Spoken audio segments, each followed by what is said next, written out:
अमर रहे। इन शहीदों का बलिदान याद करेगा हिंदुस्तान। इन शहीदों का बलिदान याद करेगा हिंदुस्तान। शहीद मोहम्मद लखपत अमर रहे, अमर रहे। शहीद मोहम्मद लखपत अमर रहे, अमर रहे। इन शहीदों का बलिदान याद करेगा हिंदुस्तान। शहीद मोहम्मद लखपत अमर रहे, अमर रहे। शहीद मोहम्मद लखपत अमर रहे, अमर रहे।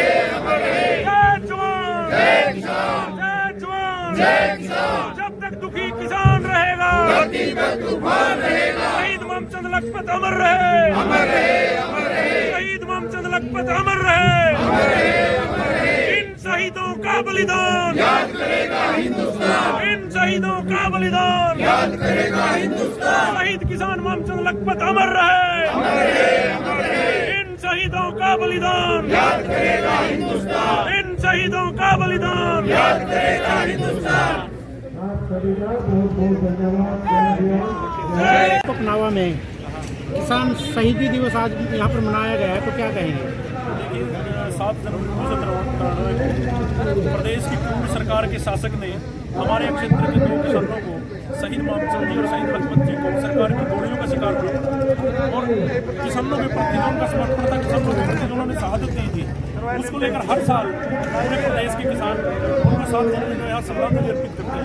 इसी को लेकर आज चुरू माजरा में प्रदेश भर से किसान और भिन्न किसान संगठनों के जो लोग आए हैं उनको सच्ची श्रद्धांजलि अर्पित करते हैं और उनके किसानों के प्रति उनकी शहादत को याद रखते हुए आने वाली पीढ़ियों से भी आने वाली पीढ़ी में एक सबक लेकर उनके दिखाए हुए कदमों पर चलने का यहाँ संकल्प। आज शहीदी दिवस पर किसानों से क्या अपील करेंगे और क्या संदेश देना चाहेंगे? सबसे पहले तो मेरा पूरे प्रदेश के और देश के किसानों से अपील है कि जब तक हम अलग अलग दिशा में चलते रहेंगे, अलग अलग तरीके से काम करेंगे, तब तक ये सरकार हमारी मांग मानने वाली नहीं है। पूरे देश के किसानों को एक मंच पर एकजुट होकर इकट्ठा होकर इस निर्दयी सरकार को, इस तानाशाही सरकार को जिस तरह से दिल्ली में झुका कर आए थे, आने वाले समय में भी वही 3 कृषि कानून जो दिल्ली में देश के किसान दिल्ली से वापसी करवा कर आए थे पिछले दरवाजे से, वो किसान सरकार 3 कृषि कानून लाने जा रही है।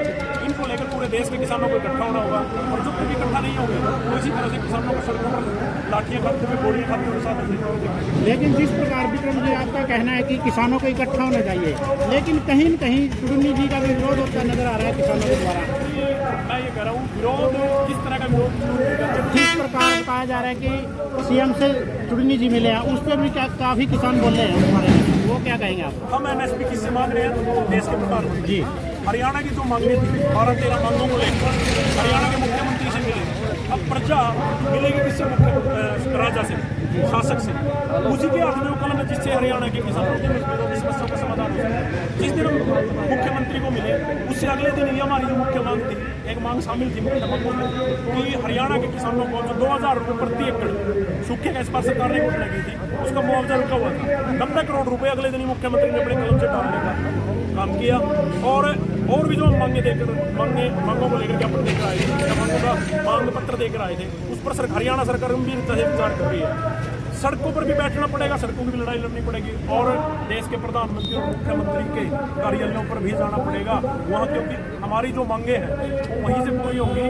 और हमें ये जिद भी नहीं पकड़नी चाहिए कि मैं मुख्यमंत्री से भी मिलूंगा, मैं प्रधानमंत्री से मिलूंगा। फिर हम मांग किससे मांग रहे हैं? तो किसानों की और मजदूर की और हर वर्ग की समस्या को लेकर मैं तो सभी को सरकार के पास जाना चाहिए और अपनी मांगों को मजबूती से उठाना।